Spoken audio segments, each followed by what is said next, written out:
মামুনি, চলো বাবার কলেজে যাব আজকে। মীরা খুশিতে আত্মহারা। তাকে জামা পরিয়ে দেয় মিম। মায়ের মতো সুন্দর মীরা, সাজতে হয় না তাকে। ন্যাচারাল বিউটি সে, ছোট্ট পরি। নিজের গাড়ি করে আসে কলেজের ক্যাম্পাসে, গেটের ভিতরে। মীরা পিছনের সিটে বসে আছে, মিম ড্রাইভ করছে। গাড়ি থেকে মিম নেমে আসে। মীরা বসে থাকে গাড়িতে। কয়েকটি ভবন আছে এই ক্যাম্পাসে, সবগুলো প্রায় একই রকম। মিম রাফসানকে ফোন করে না। তিথি মিমকে দেখা মাত্রই রাফসানকে জানিয়ে দেয় মিম ক্যাম্পাসে এসেছে। রাফসান আসছিল তার কাছে। এর মধ্যেই মিম রাফসানের কথা জিজ্ঞাসা করে এক ছেলের কাছে। ছেলেটা নিলয়। তাকিয়ে আছে মিমের দেহের দিকে। নেশাগ্রস্ত চোখে মিমকে দেখেই যাচ্ছে। রাফসানের কথা শুনতে ওর মস্তিষ্কে আগুন জ্বলে ওঠে। খপ করে মিমের হাত ধরে ফেলে। তোরা ওই মাস্টারের কাছে কি পাইছিস বলতো? তোদের সেক্সি ফিগার কি ওই মাস্টার একাই ভোগ করবো নাকি? আমাদেরও তো অধিকার আছে। শক্ত করে চেপে ধরেছে মিমকে। মিম নিজেকে ছাড়িয়ে নিতে চাইছে। নিলয়ের শক্তির সাথে পেরে উঠছে না। ধস্তাধস্তিতে মিমের বুকের কাপড় সরে যায়। নিলয় তাকাতে পারে না। নিলয়ের বুকের উপর প্রবল স্রোতের গতিতে আঘাত করে রাফসানের পা। ছিটকে গিয়ে কিছুটা দূরে গিয়ে পড়ে নিলয়। মুখ ভরে রক্ত বমি করে ফেলে সেখানেই। গাড়ি থেকে নেমে আসে মীরা। রাফসান মিমের শাড়ির আঁচল তুলে দেয় বুকে। কুচি নষ্ট হয়ে গেছে, ঠিক করে দিচ্ছে। মাসুদ ঘটনা দেখে চলে আসে রাফসানকে কভার দিতে। নিলয়ের দুই বন্ধু পিছন থেকে রাফসানকে আঘাত করবে। তাদের সামনে এসে দাঁড়ায় মাসুদ আর তিথি। বুকে মুখে আঘাত করতেই তারাও পিছু হাঁটে। মুখ থেকে রক্ত নিয়ে বসে আছে নিলয়, সাথে তার বন্ধুরা। একজন মোবাইল বের করে নিলয়ের বন্ধুদের ফোন দেয়। রফিক, কোথায় যাচ্ছিস? নিলয়কে ক্যাম্পাসে মারছে কেউ। ফোন কেটে দেয় নিলয়ের বন্ধু। রফিক তড়িঘড়ি করে ক্যাম্পাসে ঢুকে তাদের স্টুডেন্ট গ্যাং নিয়ে। রাফসান মিমকে সাইডে সরিয়ে দেয়, মাথা নিচু করে দাঁড়ায়। শার্টের স্লিপ উপরে তুলে নেয়। রাগে স্তব্ধ হয়ে আছে রাফসান। মাসুদ রাফসানের স্তব্ধতা বুঝতে পারে। তিথিও বুঝতে পারে ভয়াবহ কিছু হবে তাদের সাথে।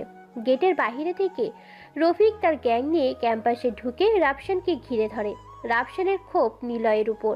রফিক তার গ্যাং ধুলোয় মিশে যাবে রাফসানের হুঙ্কারে। ট্রেনিং প্রাপ্ত কলিং মিশন রাফসান। অন্তরে বিষাক্ত তেজ জ্বলে উঠলে নেভানোর জন্য বলি চড়াতে হয়। মিম গাড়ি নিয়ে আসে। সেই গাড়ির পিছনের সিটে নিচে রাফুর সে তারওয়াল বের করে নেয় হাতে। অদ্ভুতভাবে তাকিয়ে আছে ক্যাম্পাসের সবাই। জড়ো করেছে সবাই দূরত্ব বজায় রেখে। তিথিকে ইশারা করে রাফসান সরে দাঁড়াতে। মাসুদ রাফসানের বাধা হয়ে দাঁড়ায় না। রফিক হামলা করে তার গ্যাং নিয়ে। কিছু মুহূর্ত দাঁড়িয়ে থাকতে পারে না কেউ। গ্যাংয়ের সবাই আহত, হাত পা ক্ষতবিক্ষত হয়ে পড়ে আছে মাটিতে। রক্তমাখার তারোয়াল হাতে দাঁড়িয়ে আছে রাফসান। অবাক দৃষ্টিতে তাকিয়েছে ক্যাম্পাসের সবাই। মীরা হাতে তালি দিচ্ছে। বাবার কাছে নিজের অনেক গল্প শুনেছে সে। বাজে লোকদের কিভাবে সে শায়েস্তা করত, আজ দেখছে তাই হাতে তালি দিচ্ছে। নিলয়কে মীরা আগেও দেখেছে, বাজে লোক। মীরা রাফসানের দিকে তাকিয়ে বলল, বাবা, ওই তো বাজে লোকটা আমাকে নিয়ে গিয়েছিল, ভয় দেখিয়েছিল, ওই লোকটাকে পিটাও। সবার দৃষ্টি মীরার দিকে।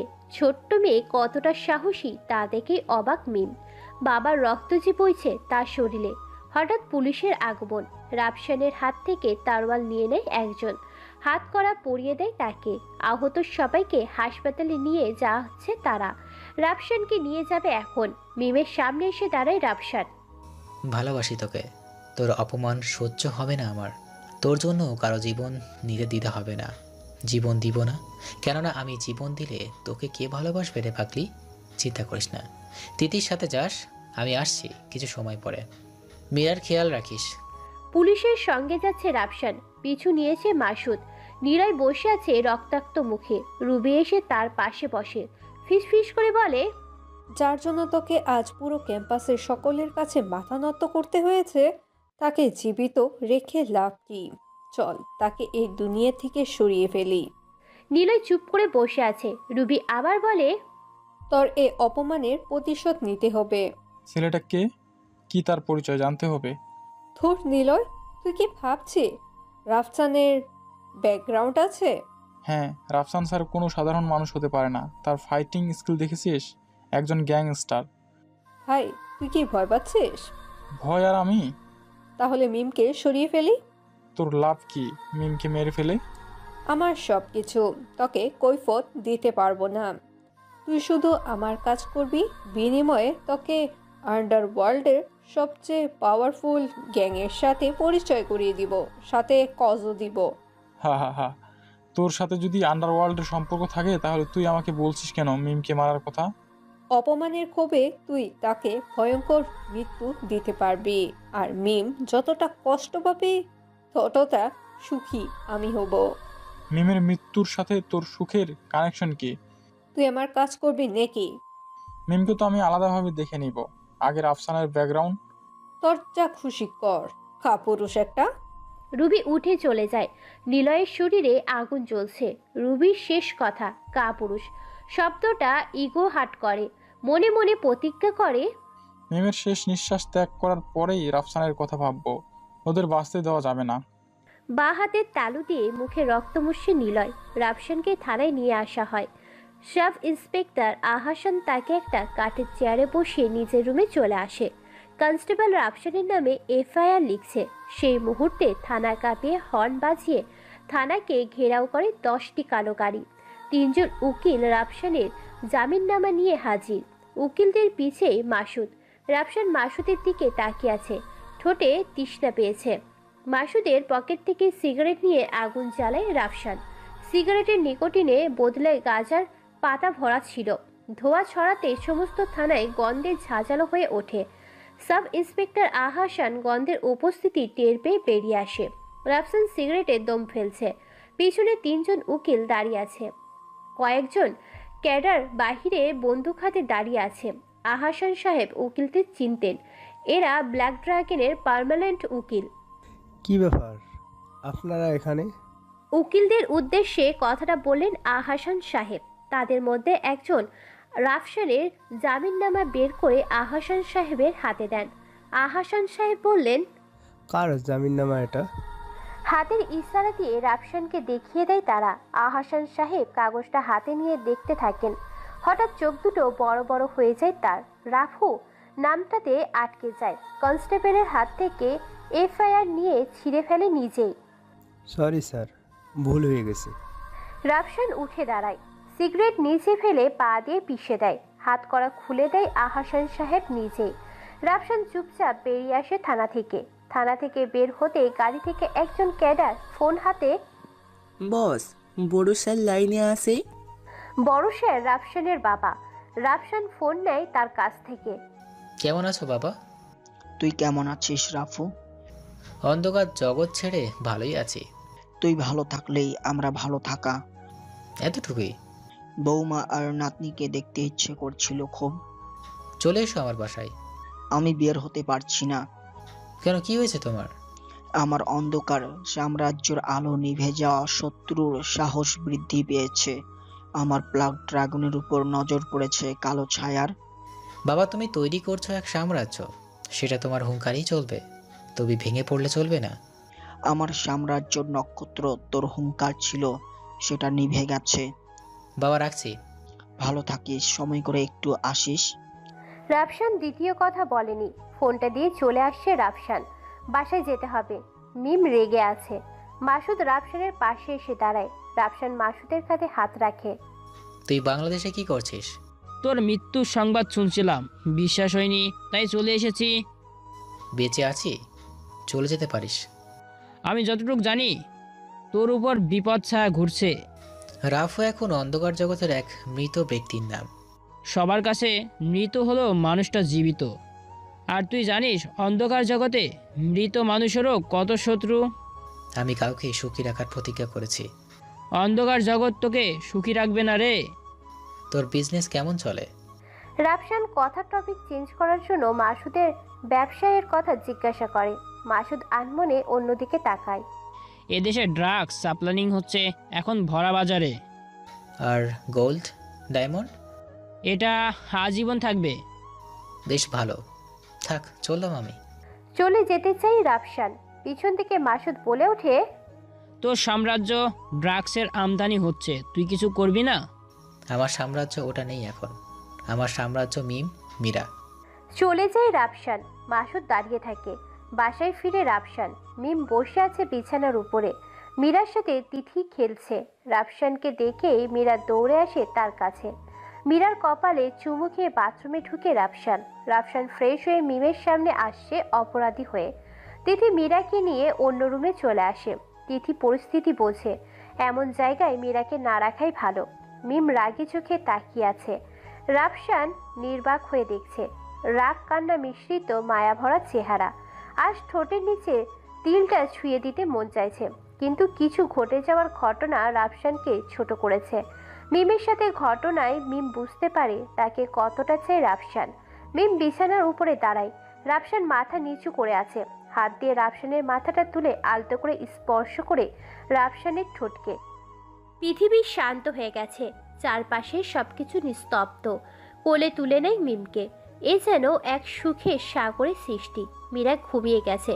তিথি এসে দাঁড়ায় রাফসানের দরজার সামনে। আকাঙ্ক্ষা জাগে মনে। আমিও তো ভালোবাসি, আমার প্রাপ্য ভালোবাসাটা তার ভালোবাসার মানুষকে দিচ্ছে। সে সুখী, আমিও সুখী, ভালোবাসার মানুষরা সুখে থাক। অনেকক্ষণ হয়েছে দরজার সামনে দাঁড়িয়ে থাকছে, আর সহ্য হচ্ছে না তিথির। চোখ বুঝে পিছিয়ে যায় সে। রুম থেকে বেরিয়ে ছাদে আসে সে। সাদা মেঘের আড়ালে সূর্য উকি ঝুঁকি মারছে। রোদের উত্তাপ নেই এখন। ছাদের এক কোণায় বসে পড়ে সে, পা দুটো ঝুলিয়ে। ছোট ছোট পাথর পাশেই ছিল, হাতে নিয়ে ছুঁড়ে মারছে পাশের ফাঁকা জমির দিকে। মনটা খা খা করছে। একটু জলের প্রয়োজন। যার কাছে চাইবে সেই অন্য কাউকে সাপ্লাই দিচ্ছে। সে শুকিয়ে আছে। তিথি নিজেকে সবসময় শক্ত রাখে, দুর্বল হতে দেয় না। নিয়তির খেলা সব। যাকে ভালোবাসি তার সুখী কামনায় নিজেকে উৎসর্গ করে দিয়েছি, এই তো ভালোবাসার প্রতিদান। আমার ভালোবাসার শেষ চুম্বন রাতের ঘোর অন্ধকারের স্বপ্নের তরে সীমাবদ্ধ থাকে। আমি সেটুকুতেই সন্তুষ্ট। আমার স্বপ্ন দেখা অধিকার আছে। ভালোবাসার মানুষটার পাশে থেকে তাকে রক্ষা করার সাহস আছে। আমি দুর্বল নই। আমি আমার ভালোবাসা রক্ষা করেছি। ভালোবাসার মানুষটার ভালোবাসা রক্ষা করেছি। তাকে নিজের করে না পেয়েও অনেক বেশি কিছু পেয়েছি। হাতের পাথরগুলো শেষ, আবার মুঠো ভরে নেয় পাথরে। এবার শূন্যের দিকে ছুটছে, নিজের কাছেই ফিরে আসে। মোবাইলে রিং বাজে তিথির। মিম ফোন করেছে, বাসায় যেতে হবে। তিথি ফোন রিসিভ না করে বাসায় চলে রুমে চলে আসে। মিম মাত্র বাথরুম থেকে বেরিয়েছে। রাফসান এখনো বাথরুমে। তিথিকে দেখে মিম বলল, তিথি, তোমার কি কষ্ট হচ্ছে এখানে? না ভাবি, কষ্ট হবে কেন? মীরার সাথে ভালোই লাগছে। পাশেই যাচ্ছ কখন? মিমের এই কথা যেন তিথির বুক ছেদ করে বের হয়ে গেছে। রাফসানের থেকে দূরে যাওয়ার ভয়। এই তো ভাবি, চলে যাব। এমন সময় রাফসান বাথরুম থেকে বেরিয়ে আসে। কোথাও যাওয়ার দরকার নেই তিথি, তুমি মীরার সাথেই থাকবে বাসায়। তিথির চোখ ছলছল করছে, কিছু বলতে পারছে না মুখ ফুটে। দাঁড়িয়ে গিয়ে রাফসানকে জড়িয়ে ধরতে ইচ্ছে করছে তার। শক্ত করে চেপে ধরে বলতে ইচ্ছে করছে, রাফসান ভাই, আপনাকে ছেড়ে কোথাও যেতে ইচ্ছে করে না। কিন্তু পরিস্থিতি ভিন্ন। তিথি কিছু বলতে পারছে না। মিম বলল, হ্যাঁ, তাহলে তো ভালোই হয়। মীরা কাউকে পাবে খেলার জন্য। আমারও কথা বলার মানুষ হবে একজন। কি বলো তিথি, থাকবে তো? তিথি চুপ ছিল কতক্ষণ। মুখ ফুটে কিছু না বলতে পারায় মিম আবার বলল, স্বামী রাগ করবে নাকি? বিয়েই করিনি, স্বামী আসবে কোথা থেকে? দ্রুত গতিতে জবাব দিল তিথি। মিম বলল, বিয়ে করনি কেন? কাউকে ভালোবাসি। ও মা, বলো কি? হ্যাঁ ভাবি। তা সে কে? আছে কেউ। বলা যাবে না? না ভাবি, বলা যাবে না। কেন বলা যাবে না? আমি তার নাম বললে তার ক্ষতি হবে, চাই না তার ক্ষতি হোক। তা তুমি যে তাকে ভালোবাসো সে কি জানে? না ভাবি, ভালোবাসার ইজহার করিনি কখনো। তাহলে কেমন হলো বলো? যদি ভালোবাসো বলেই ফেলো তাকে। আমি ভালোবাসার জন্য ভালোবেসেছি, সেটা প্রকাশ করার বাধ্যবাধকতা নেই। বাহ, ওয়ান সাইড লাভ। হ্যাঁ ভাবি, মাঝে মাঝে তার বুকের ঘ্রাণ পাই, হাতের স্পর্শ আমার বুক ছুঁয়ে যায়। বাধা দিইনি কখনো, ভালোবেসেছিলাম তখনও। তুমি অদ্ভুত। তিথি তাচ্ছিল্যের হাসি হাসে। মিমের কথার উত্তর দেয়নি। সে চলে আসে মীরার কাছে। মিম রাফসান এক রুমে। শাড়ি পরেছে মিম। কোমরে কাপড়ের আঁচল বেঁধে রাফসানের সামনে দাঁড়িয়ে এসে ড্যাব ড্যাব চোখে রাফসানের দিকে তাকিয়ে বলল, এই যে নবাবজাদা, কাজকর্ম তো সব ছেড়ে বসে আছো। সব কাজটা আমাকেই করতে হয়। বিয়ের আগে তো কত কথাই বলতে, এখন ঘোড়ার ডিম দেখাচ্ছ শুধু। আমি কি করলাম? কাচুমাচু করছে রাফসান। সে বুঝতে পারে গত কয়েকদিনের ঘটনার প্রতিশোধ মিম নেবে। প্রথমে মধুর শাস্তি দিয়ে পরে তিতো করালার জুস খাওয়াবে। ভয়ে তার হৃৎপিণ্ড কেঁপে উঠেছে। ওলে আমার বাবুটা কিছু করেনি বুঝি? রাফসানের হৃৎপিণ্ড ধুকপুক ধুকপুক করছে। মিম তাকে দিয়ে কি করায় সেটাই ভাবছে। এই যে এই এই কি ভাবছো এমন করে? মিমের প্রতিটা কথা এখন তার মস্তিষ্ক ছেদ করে বেরিয়ে যায়। রাফসান মিমের কোমর জড়িয়ে ধরে। বাবুটা তুমি কত কিউট, এমনভাবে বলছো কেন? মিম মীরার খেলনা লাঠি হাতে নিয়ে রাফসানের হাতে ছোট্ট ছোট্ট আঘাত করছে। হাত সরাও বলছি। সরাবো না। কি করবে? কি করব দেখবে? ভেবেছো তুমি মাস্তান তাই রেহাই পেয়ে যাবে? অসম্ভব, হাত সরাও। তড়ি ঘড়ি করে রাফসান মিমের কোমর থেকে হাত সরিয়ে নেয়। কাচুমাচু করছে। চাইলেই জোর করতে পারে মিমের সাথে, তাহলে বিপরীতে আরও ঝামেলায় পড়তে হবে তাকে। সে ভয়ে চুপচাপ সহ্য করছে রাফসান। আন্ডারগ্রাউন্ডের আতঙ্ক সে, সংসারে আতঙ্ক মিম। ভয় না পেয়ে উপায় নেই। এই উঠে দাঁড়াও। বসা থেকে উঠে দাঁড়ায় রাফসান। চলো এখন আমার সাথে। কোথায় যাব সোনাটা? চলতে বলছি চলবে, কোনো কথা নেই। মিম রাফসানকে নিয়ে রান্নাঘরে ঢুকিয়ে দেয়। আজকে সকল রান্না তুমিই করবে। থালা বাসন সবগুলো সুন্দর করে ধুয়ে সাজিয়ে রাখবে। এগুলো শেষ হলে ঘর মুছবে। কি? চিৎকার করে ওঠে রাফসান। মিমের হাতের লাঠিটা রাফসানের দিকে তাক করে বলল, জি জনাব, এগুলো করেন নয়তো বুঝবেন মিম কি জিনিস। রাফসানের মুখে কালো ছায়া ভর করেছে। বিড়বিড় করে বলছে, টাইনি একটা। এই যে মিস্টার, আমি কিন্তু সব শুনতে পাচ্ছি। না না, আমি তোমাকে কিছু বলিনি, তুমি তো আমার সোনা বউটা। কাজ করো। নাক ছিটকে চলে যায় মিম। রাফসান কাজে মন দেয়। কাজ না শেষ হলে কপালে দুর্ভোগ আছে।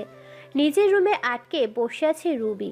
আকবর হোসেন রাফুর মৃত্যুর পরে নিজের সাম্রাজ্য আরও মজবুত করে নিয়েছিলেন। অন্ধকার জগৎ রাফুর মৃত্যুর সংবাদে আকবরের সাথে হাত মিলিয়েছে। অনেকে বিশ্বাস করে রাফু বেঁচে আছে, তাই আকবরের সাথে হাত মেলায়নি। আকবর তার মেয়েকে বাকি সব কিছুর চাইতে মূল্যায়ন করে বেশি। মেয়ের এমন পরিবর্তন তার কাছে চিন্তার বিষয় হয়ে দাঁড়িয়েছে। সে তার মেয়ের গুপ্ত দেহরক্ষী সুমনকে ডাকে। সুমন নিলয়ের বন্ধু। রুবির সব কিছু জেনেছে। আকবর হোসেনের সামনে দাঁড়িয়ে আছে সুমন। মাথা নিচু করে বলে, বস, আপনার মেয়ে একজনকে ভালোবাসে, তাকে পাওয়ার জন্য মনমরা হয়ে বসে থাকে সব সময়। আপনাকে বলছে না কারণ আপনি পিতা, তার আবদার আপনি ফেলবেন না, কিন্তু সে তার ভালোবাসা আদায় করে নিতে চাচ্ছে। কিন্তু সমস্যা হলো। চুপ হয়ে যায় সুমন। আকবর হোসেন দাঁড়িয়ে গেল। রাগান্বিত চোখে বললেন, সমস্যা কি? আমার মেয়ে কাউকে পছন্দ করেছে, তার কোনো সমস্যা থাকতে পারে না। যা সমস্যা আছে দূর করে দেব আমি। ছেলেটা বিবাহিত। আকবর হোসেন স্তব্ধ হয়ে গেছে। শেষমেশে তার মেয়ে একজন বিবাহিত ছেলের মোহে আকৃষ্ট হয়েছে। ভাবনায় পড়ে গেলেন আকবর হোসেন। সুমন বলল, বস, রুবি ম্যাডাম সেই মেয়েকে হত্যা করার কথা ভাবছি, তার ভালোবাসা আদায় করার জন্য।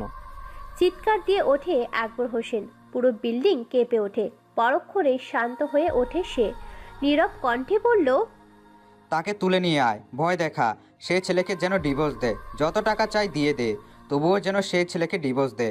আর যদি এসব করতে না চায় তাহলে পৃথিবীর সবচেয়ে নিকৃষ্টতম মৃত্যু তার কপালে লিখে দে। জি বস। চলে আসে সুমন। নিজের হাতে পেয়েছে জন 50-এর পাওয়ার। একটু ক্ষমতাতে এসেছে। কোনোভাবে মিমের ছবি সংগ্রহ করে সুমন।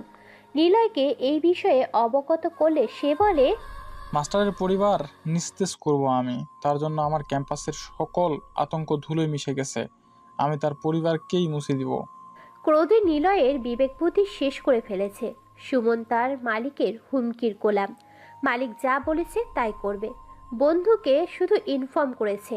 সুমন নিলয় দুই ভাগে ভাগ হয়ে গেছে। একজনের উদ্দেশ্য মাস্টারের পরিবারে শেষ করে ফেলা, অন্যজনের উদ্দেশ্য শুধু ধমকানো। আকবর হোসেন শুধু একটা নিরীহ মানুষের জীবন নিতে চায় না। তার জন্যই ওয়ার্নিং করতে বলা হয়েছে, নতুবা কেস ক্লোজড। সুমনের আগে মাস্টারের স্ত্রীকে তুলতে হবে সেই প্রতিজ্ঞা করে নিলয়। ব্ল্যাক ড্রাগনের বোর্ড মিটিং চলছে। আকবর হোসেন আসছেন পিছন থেকে। আন্ডারগ্রাউন্ডে তার রাজত্ব কম নয় এখন। সেই সব ছোট্টখাটো গ্যাংরা ছিল সবাই আকবর হোসেনের গ্যাং যোগ করেছে। সুগঠন দেহরক্ষী আকবর হোসেনের চারপাশে। সবকিছু ঠেলে ভিতরে প্রবেশ করে আকবর হোসেন। সামনের মোলায়েম চেয়ারে বসে আছে শহীদ হাসান। তোর কি চুলকানি উঠেছে মরণের? আমার ব্যবসায় হাত ঢুকাস কেন? হাত কাটটা ফালা মুশাহিদা। রাফুর মরণের পরে তোর তেজ এখনো কমে নাই দেখছি। তোর পোলারা আমার উত্তরা ব্যবসায় হাত দিছে। ভালোই ভালোই ছাইরা দে শাহিদ, এখনো সময় আছে। কথাগুলো বলছে আকবর হোসেন। শহীদ হাসান তাকিয়ে আছে, বলছে, তোর ব্যবসা নিরীহ মানুষের জীবন যাচ্ছে। বোমা বাজার এ দেশে চলবে না। সেদিন তোর কারখানা থেকে বোমা বিস্ফোরণে 13 শিশু জ্বলে মরেছে, যার জন্য আমার ছেলে পুলে তোর কারখানা গুড়িয়ে দিয়েছে। তোর চুলকানি কমে নাই দেখতাছি, মরণের এত জলদি কিসে? সবে তো শুরু। শেষ করতে পারবি চুনোপুটি? বলেই পৈশাচিক হাসি হাসে শহীদ হাসান। চারুর ধরায় সে আকবর হোসেনের মুখের দিকে ধোঁয়া ছড়িয়ে বলে, অল্প পানির মাছ সমুদ্র, আসলে সেখানকার শিকারে মাছের শিকার হয়। সমুদ্র শান্ত, এর মানে এই নয় শিকারী শিকার করতে ভুলে গেছে। শিকারী পুঁটি মাছকে সুযোগ দিচ্ছে জীবন বাঁচিয়ে পালিয়ে যেতে। তোকেও সুযোগ দিচ্ছি, এখনো সময় আছে, শুধরে যাস। মনে রাখিস, শিকারীর শিকার আছে, তুই নিজেকে শিকারী ভাবিস না, কুড়িয়ে যাবি। আকবর হোসেন তাকিয়েছে তার দিকে। কথা বলার সময় চোখ দুটো জলজল করছে। ঘুমন্ত সিংহে ঝাঁঝালো চোখ তীক্ষ্ণ দৃষ্টিতে আকবরের শরীরের আগুন জ্বালিয়ে দেয়। ভিতরে কেঁপে ওঠে সে। তার মুখের মধ্যে ধোঁয়া ছেড়ে বেরিয়ে আসে শহীদ হাসান। আকবরের পাওয়ার নেই শহীদ হাসানের শরীরে ফুলের টোকাও দেওয়ার। মাথা নিচু হয়ে গেছে আকবরের। শহীদ হাসান নিচে নামছে। আকবর হোসেনও তার পাশে পাশে নেমে আগে গিয়ে গাড়িতে ওঠে। শহীদ হাসান নিজের গাড়িতে ওঠার আগ মুহূর্তে এক নিয়ন্ত্রণ হারানো ট্রাক এসে আঘাত করে শহীদ হাসানের গাড়িকে। দেহরক্ষীটাকে ধাক্কা দিয়ে গিয়ে নিজেই মারা যায়। বেঁচে যায় শহীদ। মাথা ফেটে গেছে, হাতের কুনুই থেকে রক্ত বের হচ্ছে। চারিদিকে হইচই। ট্রাকের ভিতরে ড্রাইভার ছিল না। রিমোটটা দিয়ে কন্ট্রোল করছে তাকে অন্য কেউ। হাসপাতালে নেওয়া হয় তাকে। খবর পৌঁছে যায় রাফসানের কানে। বাথরুমে মিমের কাপড় ধুয়ে দিচ্ছিল রাফসান। মিম কাজ করাচ্ছে তাকে দিয়ে। ও সংবাদ পাওয়া মাত্রই বেরিয়ে আসে রাফসান। চোখ ছলছল করছে। দ্রুত গেঞ্জি চেঞ্জ করে নেয় সে। বিছানার নিচ থেকে 9mm বন্দুকটা কোমরে গুজে নেয়। মিম দেখেছে, তিথিও ছিল সামনে। বেরিয়ে আসতে চাইলে পথ আটকায় মিম। তিথিও পাশে দাঁড়ায়। বাবার অ্যাক্সিডেন্ট হয়েছে, কেউ তাকে মেরে ফেলার চেষ্টা করেছে, যেতে হবে আমার। রাফসানকে বাধা দেয়নি মিম। তিথি আটকায় তাকে। বস, আপনি যাচ্ছেন? মীরার কি হবে? আমি যাচ্ছি বসের খেয়াল রাখতে। মীরার যেমন রক্ষা করার দায়িত্ব আমার, ঠিক ততটাই আমার বাবার সুরক্ষা আমার উপর।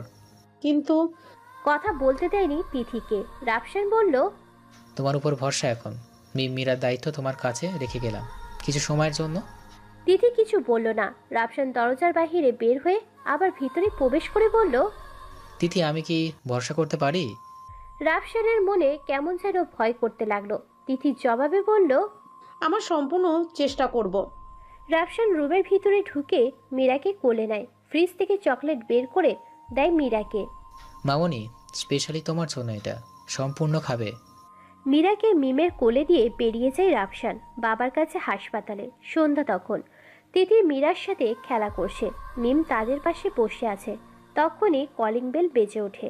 অসময়ে কে আসলো বুঝতে পারছে না। তিথি উঠে গিয়ে দাঁড়ায় দরজার সামনে। দরজার মধ্যে ছিদ্র দিয়ে বাহিরে তাকায় তিথি। ডেলিভারি ম্যান আসছে। খাবার অর্ডার করেছিল মিম, সেটাই এসেছে। দরজা খুলতে ভারী রডের আঘাত তিথির মাথা নাড়িয়ে দেয়। দুলিয়ে ফ্লোরে পড়ে যায় সে। কপাল বেয়ে বিন্দু বিন্দু রক্ত গালের সাথে মিশে বয়ে চলেছে ফ্লোরে। টুপ টুপ রক্তের শব্দ তিথি কানকে ভ্রম করেছে। আস্তে আস্তে চোখ বুঝে আসে তিথি। জ্ঞান হারায় সে। সামনে দাঁড়িয়ে আছে সুমন, সাথে কয়েকজন ক্যাডার। হাতে বিভিন্ন দেশ থেকে আমদানি করা আর্মস। সাধারণ ক্যাডারদের এইসব অস্ত্র ব্যবহার করতে দেখা যায় না। তিথির মাথায় আঘাত করা ভারী বস্তুটাও দেশের বাইরে থেকে আনা। ইলেকট্রিসিটি উৎপাদনের ক্ষমতা সম্পূর্ণ অস্ত্র সেটা। মিম তাদের দেখে পালানোর চেষ্টা করেনি, মীরাকে আঁকড়ে রেখেছে। একবার তার মনে হয়েছে এক্ষুনি সব শেষ। মিমকে তুলে নেয় তারা, মীরাকেও নেয়। যাওয়ার সময় তিথির শরীরে ইলেকট্রিসিটির শক দেয় সুমন। নড়ে ওঠে সে, চলে যায় সুমন। চোখ ঝাপসা হয়ে আসছে। কোনো রকম রাফসানকে ফোন করে সে, কথা বলতে পারে না। ফোন করে জ্ঞান হারায়। ফোন রিসিভ করে রাফসান। যখন কারোর কোনো শব্দ শুনতে পায় না, চিন্তিত হয়ে ওঠে। পাগলের মতো ছুটে বাসায় চলে আসে। মিমকে নিয়ে একটা বাসার মধ্যে রাখা হয়, বিছানার উপর বসিয়ে। 7-8টি যুবক লালসার দৃষ্টিতে তাকিয়ে আছে মিমের দিকে। মীরার চোখে ভয়। অবলা নারীর সামনে পুরুষদের বিশ্বাস নাই। কখন যেন তারা নরপশুতে রূপান্তরিত হয়। পুরুষ মানেই আস্থা, পুরুষ মানেই ভয়।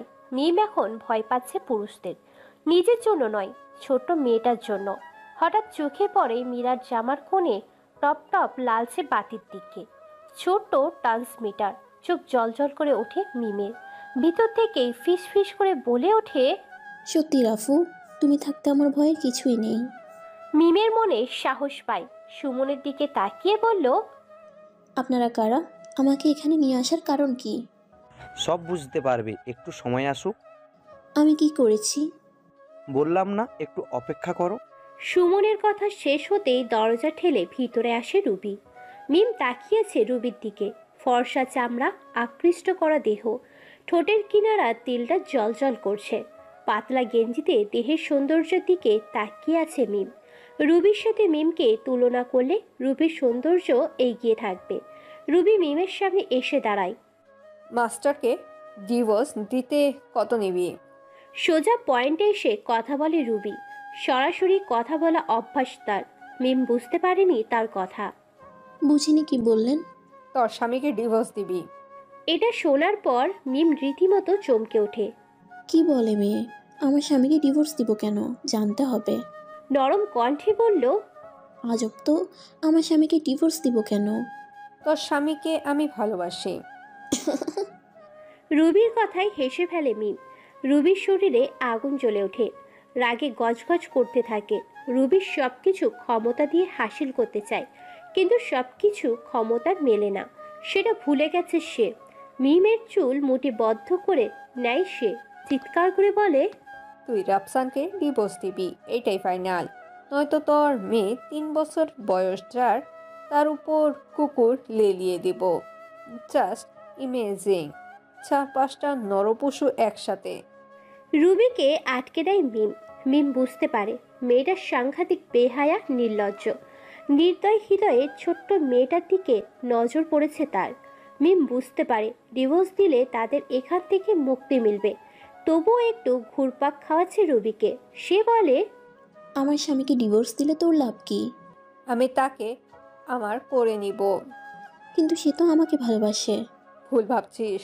তুই যাওয়ার পর তোকে আর সে ভালোবাসবে না। কিভাবে? রুবি তার মোবাইল থেকে একটা ভিডিও বের করে। ইন্টারনেট থেকে ডাউনলোড করে গ্রাফিক দিয়ে মেয়েটার চেহারা মিমের চেহারা বানিয়ে দিয়েছে। চারপাশে এডিটিং একদম সত্যি লাইভ মনে হচ্ছে। বিশ্রী ভিডিও দেখে চোখ সরিয়ে নেয় মিম। রুবি বলে, তুই ডিভোর্স দিবি আর তোর স্বামীর মন ভাঙবে। এটা তোর সামনে 2টো অপশন আছে, 1 ডিভোর্স, 2 মৃত্যু। নিজেও মরবি, সাথে বাচ্চাটাকেও নিয়ে মরবি। আর ভিডিওটা দিয়ে বুঝিয়ে দিব তোর পরকীয়া পার্টনার তোকে খুন করেছে। প্রযুক্তি অনেক দূর এগিয়ে গেছে। মিম থমকে গেছে। মেয়েটা পাগল নাকি? ততক্ষণে রুবি মিমের চুল ছিঁড়ে ফেলেছে প্রায়। মিম বলল, আমার কি করতে হবে? মিমের কথা শুনে রুবি তাকে ছেড়ে দেয়। চুপ করে বলে, তুই তোর স্বামীর উপর রাগ দেখিয়ে চলে যাবি, তারপর ডিভোর্স লেটার পাঠিয়ে দিবি তাকে। নয়তো আমার লোকদের দেখেছিস, তারা তোকে সহ তোর মেয়েকেও চিবিয়ে খাবে। মিম অনুভব করে মেয়েটার মানসিক সমস্যায় ভুগছে। তার সাথে ঝামেলা করা যাবে না। মিম কাঁদতে কাঁদতে বলল, আপনি যা বলবেন আমি তাই করব, তবুও আমার মেয়ের কিছু করবেন না প্লিজ। বুদ্ধিমতী মেয়ে, কথা যেন মনে থাকে। জি ম্যাডাম, আপনার কথা মনে থাকবে। আজকেই আমি ওকে ছেড়ে চলে যাব বাবার কাছে। মিমের কথা শেষ হতেই মিমকে বেঁধে ফেলে সুমন। রুবি বলল, ম্যাডাম ওদের বাসায় রেখে আসি। যা, পৌঁছে দিয়ে ওদের নজর রাখবি। জি ম্যাডাম। রুবি চলে যায়। সুমন তাদের গাড়িতে তুলে সাথের ক্যাডারদের বলল না আসতে, সুমন একাই পৌঁছে দেবে তাদের। সুমনের নজর মিমের দিকে ছিল। নিজের বসের সামনে তার হুকুম পালন করেছে, এখন যা খুশি করা যাবে তার সাথে। গাড়ি ছেড়ে সামনে চলে আসে। সুমন ফোন করে নিলয়কে। মাম্মা সুন্দরী পাখি তো আমার হাতেই, রাতে পার্টি হবেই। নিলয় খিলখিল করে হেসে উঠল। মাস্টারের কত তেজ দেখবো আজ। আমি আসছি, তুই অপেক্ষা করিস। নিলয় ফোন রাখে। উদ্দেশ্য তাদের পুরনো আড্ডা। মিম তাদের কথা শুনছে আর হাসছে। মৃত্যু তাদের ডাকছে, শুধু অপেক্ষা। রাফসান বাসায় পৌঁছে দেখে তিথি আহত, জ্ঞান হারিয়ে পড়ে আছে ফ্লোরে। মিম মীরা নেই রুমে। দ্রুত অ্যাম্বুলেন্সে ফোন করে তিথিকে হাসপাতালে পাঠায়। তার সাথে প্রিন্সিপাল ছিল। রাফসানের চোখে আগুন জ্বলছে, লাল টুকটুকে হয়ে গেছে। রুমে ঢুকে সিক্রেট ক্যামেরা থেকে ভিডিও ফুটেজ বের করে রেখেছে সুমন। দেখা মাত্রই চিনে ফেলেছে সুমনকে। এর আগেও কয়েকবার নিলয়ের সাথে দেখেছে তাকে, কিন্তু তাদের হাতের অস্ত্রগুলো দেখে অবাক হয় রাফসান। এদেশের বাজারে এমন অস্ত্র খুঁজে পাওয়া মুশকিল। তড়িঘড়ি করে মীরা লোকেশন বের করে। ঘন্টার পথ, হাতে সময় নেই। নিজের আলমারি খুলতেই বেরিয়ে আসে কালো jacket with bullet proof, hand gloves, 9mm Russian made pistol দুটো। যে কারোর মুন্ডু থ্যাতলা হয়ে যাবে 20 মিটার রেঞ্জ শটে। নিজের প্রিয় তারওয়াল তৈরি হয়ে বের হয়ে যায় রাফসান। নিচেই বাইক রাখা, বাইকের উপর উঠে নিজের মুখটা কালো মুখোশে ঢেকে দেয়। বাইক নিয়ে রাস্তায় ট্রাফিকে পড়েছে সে। রাফসানের বাইক দেখে দুইজন চমকে ওঠে। আকবরকে ফোন করে সাথে সাথে। বস, রাভু জীবিত আছে। থমকে যায় আকবর। নিজের কানকে বিশ্বাস করতে পারছে না সে। এই দুইজন রাফুর নিজের লোক ছিল। বিশ্বাসঘাতক এখন। নিলয় মিমের বুকের কাপড় সরিয়ে নেয়। সুমন ভিডিও করছে। মীরাকে সাইডে রেখে। নিলয়ের সাথে আরো কয়েকজন বন্ধু আছে। রফিক এসেছে। মীরা চোখ বুঝে আছে, দেখতে পাচ্ছে না এগুলো। মিমের ভয় করছে, উপরওয়ালাকে ডাকছে কে বলি। রফিকের নজর মীরার উপরে পড়েছে। দাঁত বের করে হেসে ফেলেছে রফিক। হাত বাড়ায় মীরার দিকে। হঠাৎ চিৎকার করে ওঠে রফিক। ডান হাত নেই তার, কাটা হাত মাটিতে পড়ে আছে। সামনেই দাঁড়িয়ে আছে কালো পোশাকে কেউ, মাথা নিচু হয়ে আছে। হাতে রক্ত ভেজা তরোয়াল তার তৃষ্ণা মেটাচ্ছে। মিম হেসে বলল, তোদের বাপ এসেছে, এবার হাত লাগা। পিছন থেকে কেউ একজন বলে উঠল, নিলয়, এ তো রাভু। সুমন বলে উঠল, রাফু মারা গেছে, নিজ চোখে ভিডিও দেখেছি। মিম খিলখিল করে হেসে দেয়। রফিক চিৎকার দিচ্ছে, কাটা হাতের যন্ত্রণায় ছটফট করছে। মীরার সাহসের সীমা নেই। অল্প বয়সী এসব ভয় পাচ্ছে না সে। চোখের পলক পড়ছে না, এক নজরে তাকিয়েছে রফিকের দিকে। নিলয় পিছু হাঁটে। মিমের বুকের কাপড় নিলয়ের হাতে। উঠে দাঁড়ায় মিম। মীরার কাছে এসে সাইডে চলে আসে। ওদের হাতে অস্ত্র নেই। পরিত্যক্ত গোডাউনে নষ্ট কাঠের টুকরো হাতে তুলে নেয় কয়েকজন। সামনে একজন আঘাত করতেই এসেছে রাফুকে। কাঠের টুকরো বরাবর তারওয়ালের আঘাতে দাঁড়িয়ে গেছে তারা। জ্যান্ত মানুষদের দুই টুকরো দেহ দুই দিকে পড়ে গেছে। কেঁপে ওঠে সবাই। একটু আগে এসে সবার চোখে লালসার নেশা লেগেছিল, সেখানে এখন মৃত্যুর ভয়। এক এক করে সবার দেহ থেকে অঙ্গগুলো আলাদা হতে থাকে। সুমন ছোটাছুটি করে পালিয়ে যাবার পারছে না। দরজার সামনে বসেই রাফু সবাইকে কোপাচ্ছে। চারিদিকে রক্ত ছড়াছড়ি। মিম মীরাকে নিয়ে আড়ালে সরে এসেছে।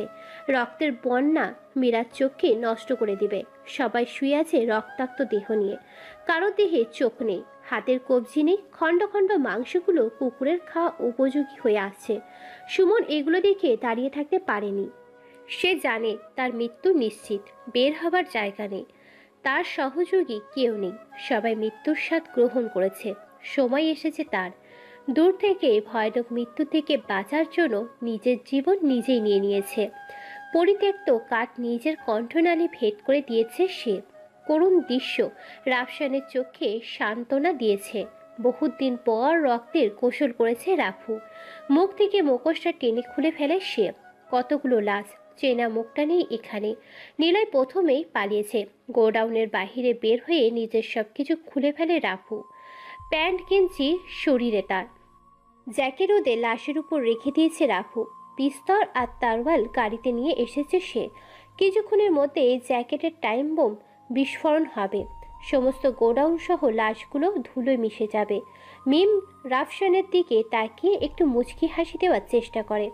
যেখানে অবস্থা মিশে আছে চোখে ভয় হারানোর। তাদের নিয়ে চলছে পুরনো জগতে, যে জগৎ কখনো কাউকে ভালো হতে দেয়নি। মিম বলে, আমাদের মেয়ের কি হবে? রাফসানের মুখে কথা নেই। মীরা ভয় পেয়ে আছে, শরীরে জ্বর আসছে তার। প্রচণ্ড ভয় পেয়ে গেছে সে। গভীর কণ্ঠে বলল সে, আমার অতীত কখনোই আমার পিছু ছাড়েনি, হয়তো ছাড়বে না, কিন্তু এটা একটা গেম হয়ে দাঁড়িয়েছে। মৃত্যু মিছিলে বেঁচে থাকার উপায় খুঁজতে হয়। কথা দিচ্ছি এই গেমের শেষটা তোমার হবে। রাফসানের শরীর দুর্বল লাগছে, মাথা ঝিমঝিম করছে। গাড়ি সাইড করে রেখে মিমকে ড্রাইভ করতে বলে সে। বিড়বিড় করে হাসপাতালে নিয়ে আসতে বলে। মিম ঘাবড়ে গেছে। রাফসানের বলা হাসপাতালে নিয়ে আসে তাকে। মীরাকে আইসিইউতে রাখা হয়। রাফসানকে ঘুমের ওষুধ দেওয়া হয়, গ্লুকোজ দেওয়া হয়েছে তাকে। ওয়েটিং রুমে বসে আছে মিম। প্রিন্স এসে দাঁড়ায় মিমের সামনে। ভাবি, আপনি এখানে? মিম প্রিন্সকে চেনে না, তাই কথা বলল না। প্রিন্স বুঝতে পারে। সে আবার বলে, ভাবি, রাফু ভাইয়ের সিক্রেট গ্যাংয়ের সদস্য আমি। আপনাদের দেখে রাখার দায়িত্বে ছিলাম। তিথিকে এখানে রাখা হয়েছে, তাই এখানে আমাকে আসতে হয়েছে। তিথি ছিল আপনাদের সাথে, তাই আমরা নিশ্চিন্তে ছিলাম, কিন্তু যা হলো তা একটুও প্রত্যাশা করিনি। প্রিন্সের কথা শুনে মিম অন্যমনস্ক হয়ে বলল সে, তিথি কেমন আছে এখন? ভাবি বিপদমুক্ত আছে এখন। ও, চলো দেখা করে আসি। মিমকে নিয়ে প্রিন্স তিথির কাছে আসে। মাথার ব্যান্ডেজ করা, সুন্দর চুলগুলো হারিয়েছে সে। মিমকে দেখে একটু স্বস্তির নিঃশ্বাস ফেলে সে। বসেন ভাবি। মিমের ততটুকু খেয়াল নেই তিথির কথায়, কিছু ভাবছে সে। তিথি আবার বলল, ভাবি, রাফসান ভাই। ফ্যাল করে কেঁদে দেয় মিম।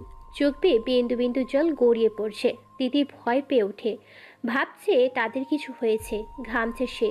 মীরাকে লক্ষ্য করে, সাথে নেই। উত্তেজিত হয়ে বলল, ভাবি, মীরা। মিমের কান্না আরও বেড়ে যায়। তার কান্না দেখে তিথির চোখে জল আসে অজানা কারণে। মিমের কান্না ক্রমশ বাড়ছে। বাহির থেকে একজন নার্স ভিতরে আসে। সেও ব্ল্যাক ড্রাগনের ক্যাডার। তিথিকে চেনে সে। নার্স ভিতরে প্রবেশ করে মিমকে ঝাড়ি দেয়। এই মহিলা, এখানে বসে কান্না করছেন কেন? অসুস্থদের সমস্যা হচ্ছে। তিথি তড়িঘড়ি করে নার্সের নাম ধরে ডাক দিল, মেহরুবা। তিথি, বলো। এই মহিলা রাফুর স্ত্রী।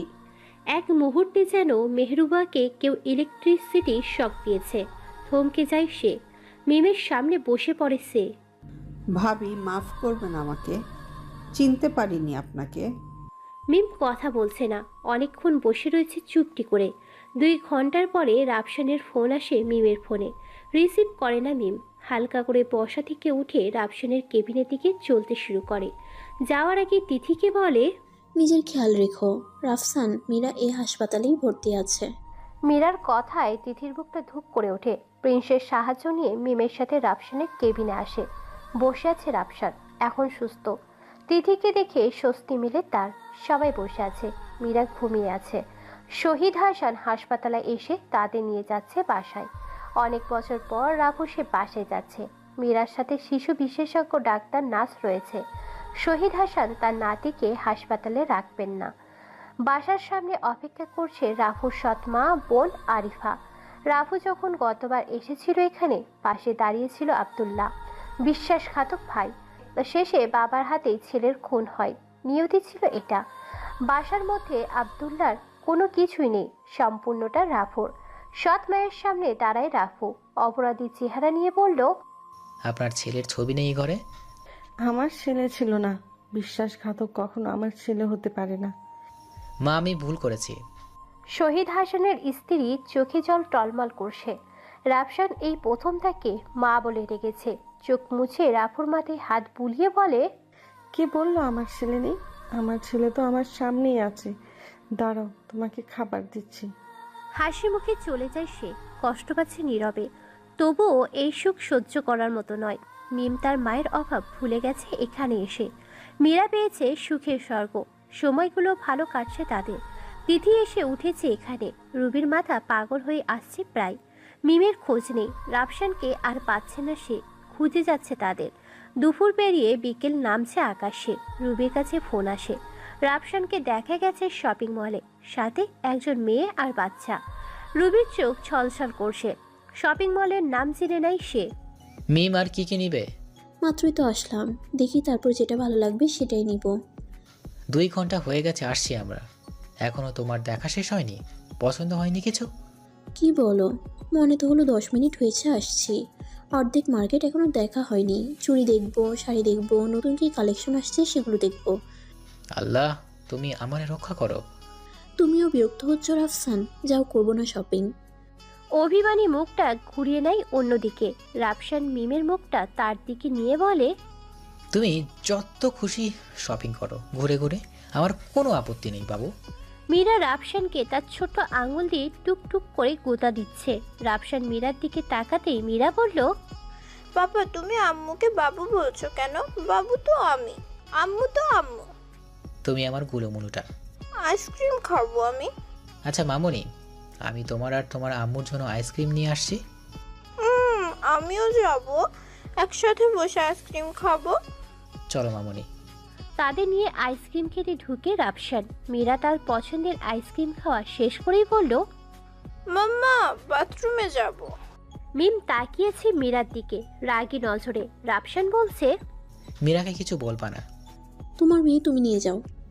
না, আমি তোমার সাথে যাব মাম্মা। মিম বসে থাকতে পারেনি। মীরাকে নিয়ে লেডিস বাথরুমের দিকে যায়। রাফসানের চোখ আটকে যায় সামনে থেকে আসা মেয়েটার দিকে। কালো শাড়ি পরা মেয়েটা কোমরের দিকে জল করছে।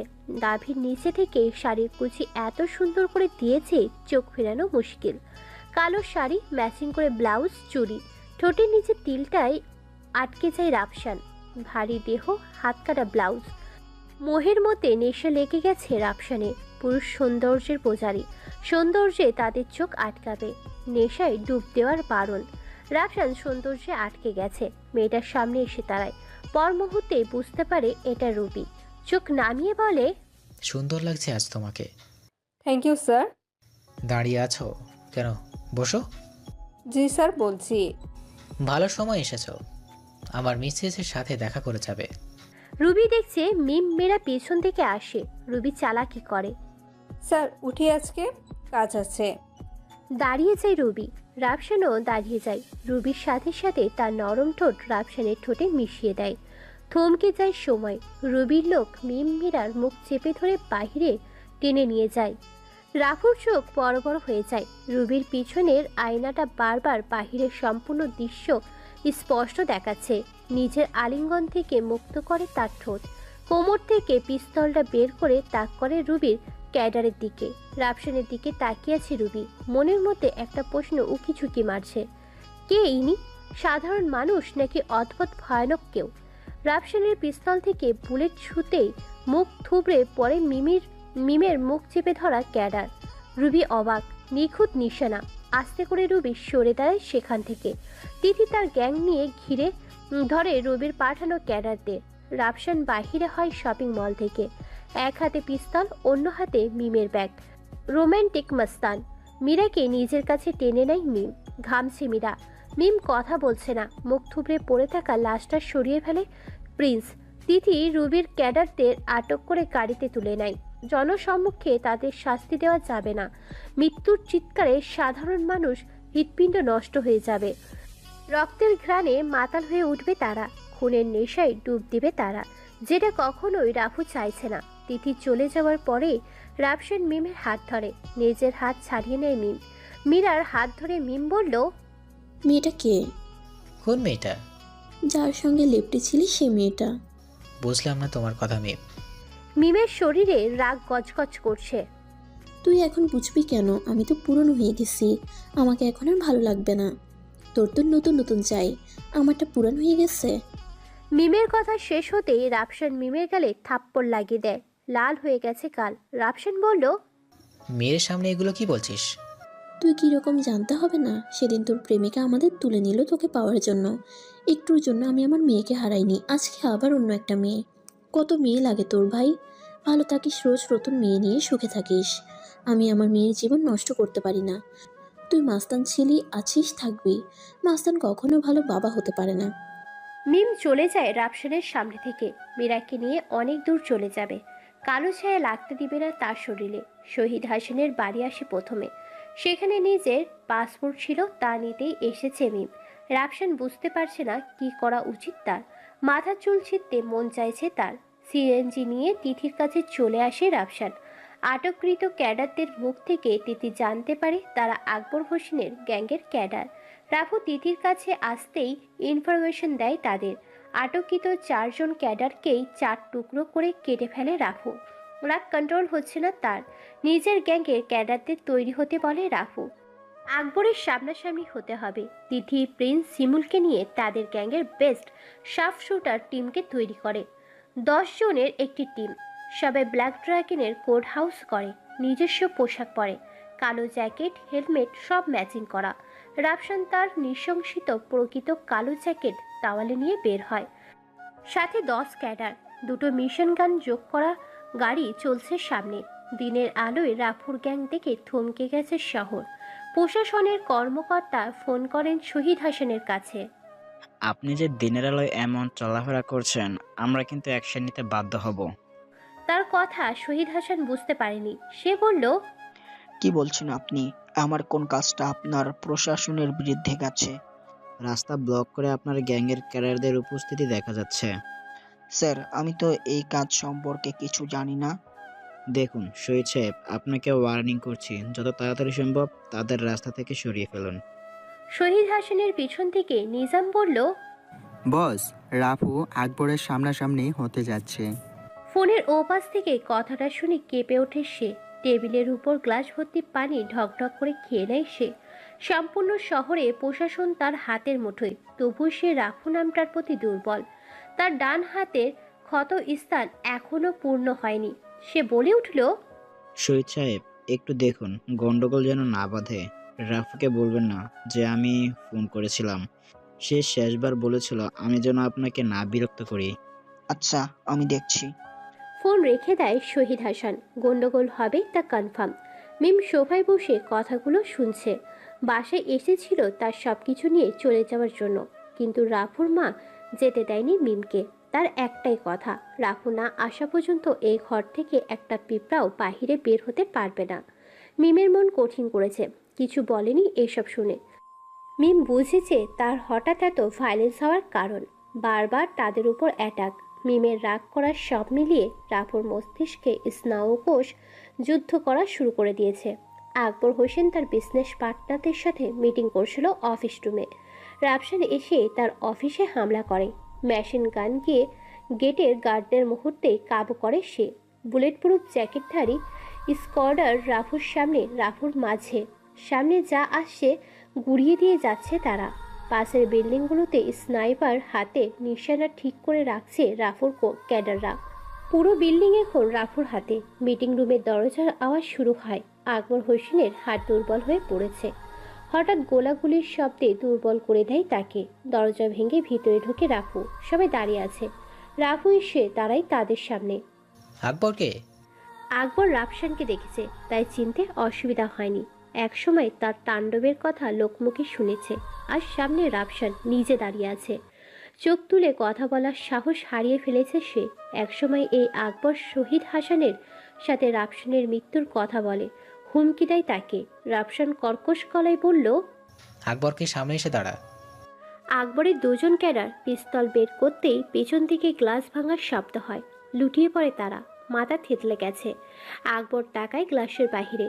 স্নাইপার হাতে দাঁড়িয়ে আছে প্রিন্স, তিথি আর 20 জনের মতো।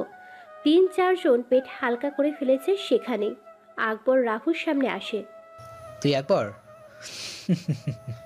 শালা ভিতর টিম, তুই আসছিস আমাকে খুন করতে? আমার পরিবারের দিকে নজর দিয়েছিস?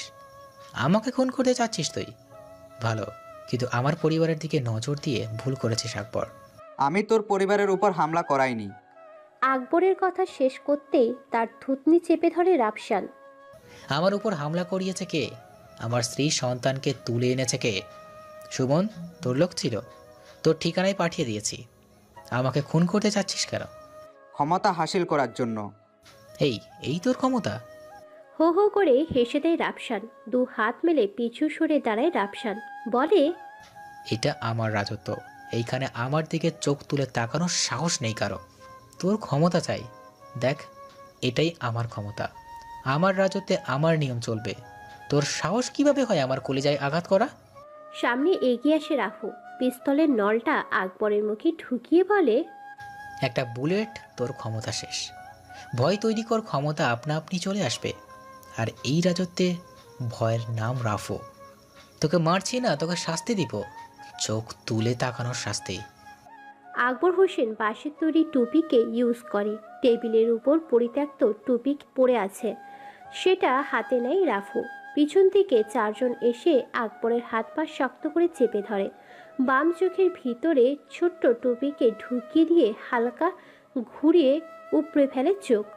আকবর চিৎকার করে সমস্ত বিল্ডিং কাঁপিয়ে ওঠে। উপড়ে ফেলা চোখ আকবরের হাতে দিয়ে বেরিয়ে আসে রাফু। আকবর ছটফট করছে। তার সহকর্মী তাকে হাসপাতালে নিয়ে যায় এই মৃত্যু যন্ত্রণা থেকে মুক্তি দিতে। রাফু বাসায় আসে ক্লান্ত শরীর নিয়ে। বাসার মূল দরজা ঠেলে ভিতরে ঢুকেই দেখে মিম বসে আছে সোফায়, তার ব্যাগ গোছানো। মেয়েকে নিজের কোলে উপর বসিয়ে রেখেছে। রাফসানের হাতে মুখে রক্ত লেগে আছে। মিম তাকে দেখে তার মাকে বলল, আপনার ছেলে এসেছে, এখন আমি চললাম। আপনার ছেলেকে বলে দিয়েন তার যত শুভাকাঙ্ক্ষী আছে তাদের নিয়ে সংসার বাঁধতে। আমি তার সাথে সংসার করতে পারবো না। ডিভোর্স লেটার পাঠিয়ে দিব, বলে দিয়েন আপনার ছেলেকে। রাফসান শুনেছে মিমের কথা, কিছু না বলে হাতে লেগে থাকা রক্ত মিমের আসলে মুছে নেয়। চিৎকার করে বলে, মা, ক্ষুধা লেগেছে, খেতে দাও। আচ্ছা বাবা, তুই একটু অপেক্ষা কর, আমি বেড়ে দিচ্ছি। হাতটা তো ধুয়ে নে। পিছন থেকে বাবা বললেন কথাটা। রাফসান বাবার দিকে ফিরে বলল, মানুষের রক্ত সমস্যা হবে না। মিমের দিকে কারোর নজর নেই। মিম কেমন যেন করে উঠল। কি হচ্ছে এসব? রাফসান এবার একটু জোরেই বলল, আকবরের চোখে উপড়ে দিয়েছি। আমার মেয়ের দিকে তাকানোর শাস্তি। আমার মেয়েকে যদি কেউ আমার থেকে আলাদা করে না। আসছে আমাকে ভয় দেখাতে। বাবা বলে দিবেন আপনার ছেলেকে, আমি এসবে ভয় পাই না। শহীদ হাসান হাসছে। মিম সোফা ছেড়ে উঠে টেবিলের কাছে আসে। রাফসানের রক্তমাখা হাত এক চোখ পানি ঢেলে ধুয়ে দেয়, তারপর খাওয়া শুরু করে সে। মিম আবার এসে সোফায় বসলো, বাবার দিকে তাকিয়ে বলল, বাবা উকিল ডাকুন, আপনার ছেলেকে ডিভোর্স দিব। সাইন করার জন্য হাত থাকবে না। আমি গন্ডারের কথাই ভয় পাই না বাবা, বলে দিবেন। মিমের কথা শুনে কেউ কিচ্ছু বলল না। তার গলা শুকিয়ে আসছে বারবার। শালা লাল বাদর, হনুমান খচ্চর একটা। মেয়েদের চুমো খাবে, কিছু বললেই ভয় দেখাবে। আমি ভয় পাই না, আমি ভয় পাই না। বলতে বলতে নিজের রুমে চলে আসে মিম। সুটকেস থেকে জামা কাপড় ছুঁড়ে মারছে বিছানার উপর। হাতি, মোটা চামড়ার বাদর, শালা বদমাইশ। যদি পারতাম না তোকে আমি কুচি কুচি করে কিমা বানিয়ে খেয়ে ফেলতাম। আল্লাহ, কোন শাকচুন্নির কবলে ওই হারামজাদাই পড়ছে। একটু রক্ষা করো, ওই বানরটাকে কুচি কুচি করে কাটবো। চিৎকার করে কথাগুলো বলছে মিম। বাসার সবাই শুনছে কথাগুলো। মীরা বাবার কাছে আসছে না, সোফায় বসে দাদার সাথে খেলছে।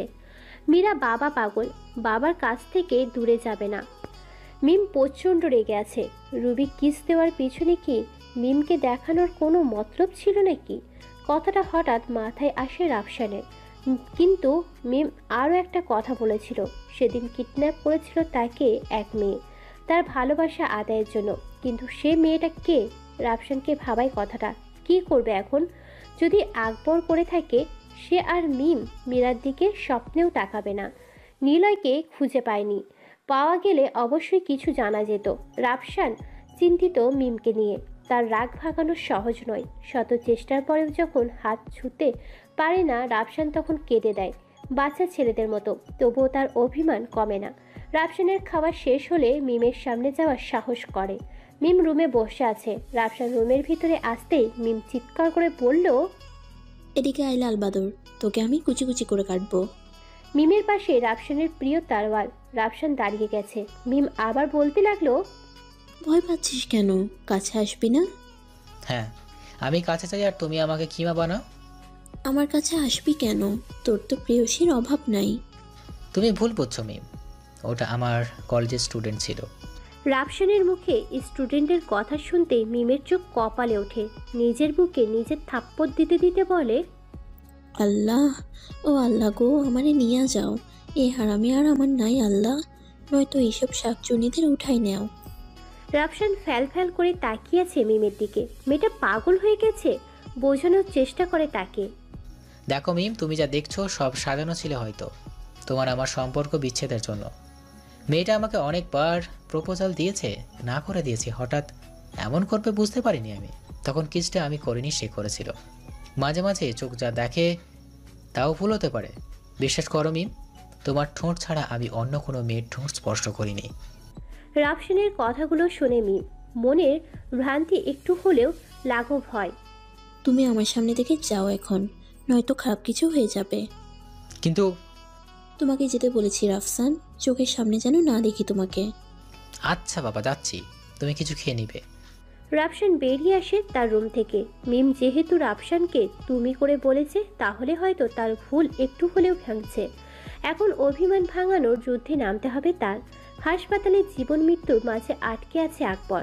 বেডের পাশে দাঁড়িয়ে আছে রুবি। নিলয় আকবরের সাথে কথা বলেছে। আকবর নিলয়ের হাত ধরে ফিসফিস করে বলে, তো যত ক্যাডার দরকার হয় আমি দিব, যত সাহায্য দরকার দিব তোকে আমি। জাস্ট রাফুর মৃত্যু চাই, রাফুর পরিবারের। নিলয় কিচ্ছু বলল না। তার মনের মধ্যে আতঙ্ক। মাস্টারের স্ত্রীকে মারতে হবে। রুবির চোখে অশ্রু। বাবা মৃত্যুর পথে। মেয়ের হাত ধরে বলে, মা, তোর ভালোবাসা তোকে দিয়ে যেতে পারবো না হয়তো। তুই যে মাস্টারকে ভালোবাসিস তাকে আদায় করে নিবি, কথা দে কখনো পরাজিত হয়ে ফিরবি না। রুবি নিশ্চুপ। বাবার এমন অবস্থায় কিছু বলা অসাধ্য হয়ে গেছে। রাফুর মৃত্যু চাইছে আকবর। অজান্তে রুবি ভালোবাসে রাফুকে। নিলয়ের প্রতিজ্ঞা করেছে মাস্টারের সমস্ত পরিবার ধ্বংস। নিয়তি তাদের তিনজনকে এক কেন্দ্রবিন্দুতে বেঁধে ফেলেছে। তাদের ক্রোধ এতটাই ভয়ঙ্কর হয়ে উঠেছে যে কোনো শহর ধ্বংস হয়ে যাবে নিঃশ্বাসে। রাত তখন গভীর। আনমনে তাকিয়ে আছে মিম। বাহিরের বাগানে শেষের পুকুর পাড়ে ছোট্ট বেঞ্চ।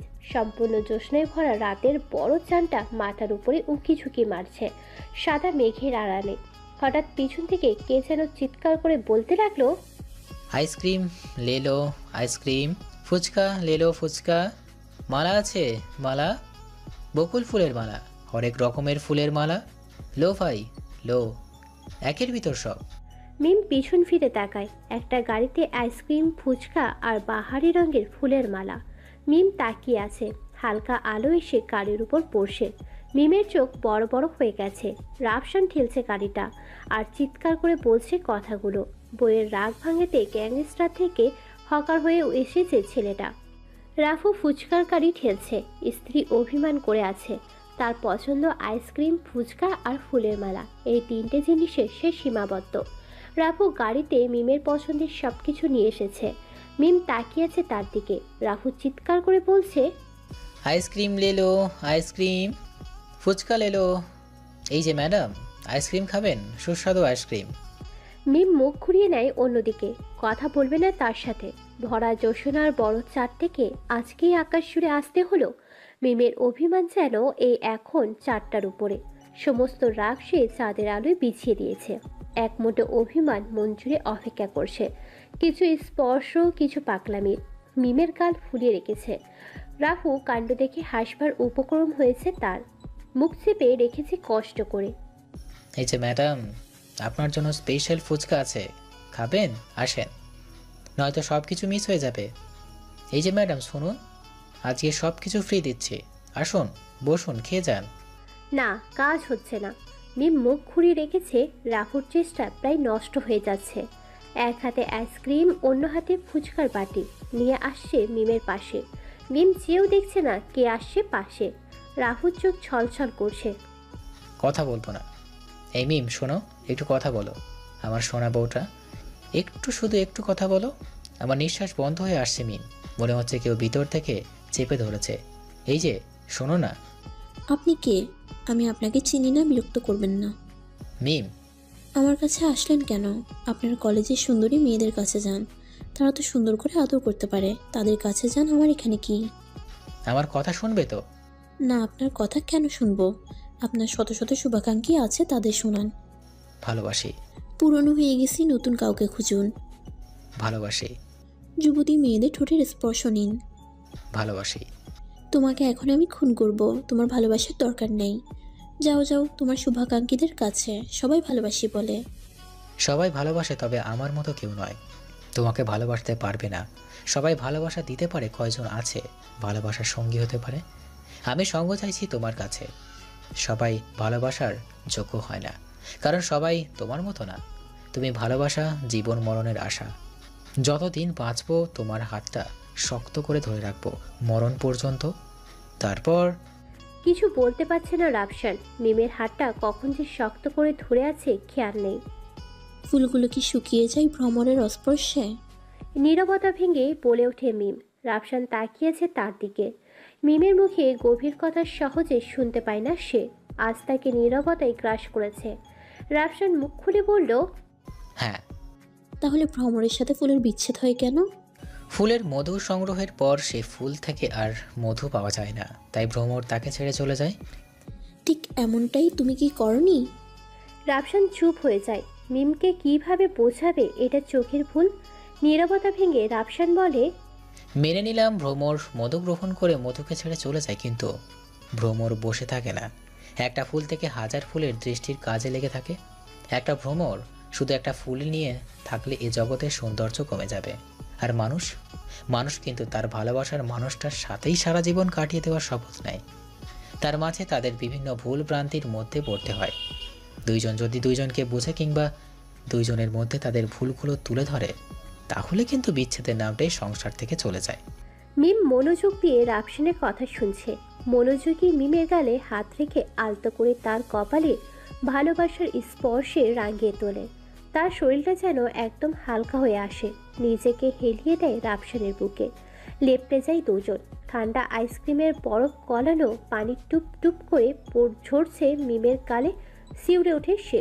ধাক্কা দিয়ে রাফসানকে সরিয়ে বলে, যান ফুচকা নিয়ে আসুন। মিমের গাল দুটো টেনে পড়ল। আমার গুলোমুলুটা। রাফসান ফুচকা বানাচ্ছে, পিছন থেকে মিম বলল, মামা একটু ঝাল বেশি করে দিবেন, কতদিন আপনার হাতের ফুচকা খাই না।